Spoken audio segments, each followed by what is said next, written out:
সরষের তেল, সবজিগুলো ভেজে নেব। লবণ, হলুদ গুঁড়ো, সবজিটা ভেজে নিয়েছি, এবার ঢেলে নেব।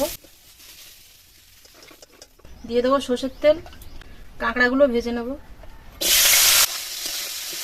কাঁকড়াগুলো ভেজে নিয়েছি, তুলে নেব।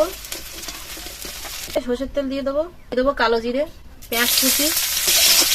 পেঁয়াজটা এরকম লাল করে ভেজে নিয়েছি। এবার এর মধ্যে দিয়ে দেবো নিম ফুল, রাখা সবজি আর কাঁকড়াটা দিয়ে দেবো। সবজিটা খানিকক্ষণ ভেজে নিয়েছি, এবার জল দিয়ে দেবো, চাপা দিয়ে দেবো, দিয়ে দেবো আর একটু গুঁড়ো করে রাখা 5 ফোড়ন আর জিরে দিয়ে দেবো। শুক্তো রান্নাটা হয়ে গেছে, এবার নামিয়ে নেব।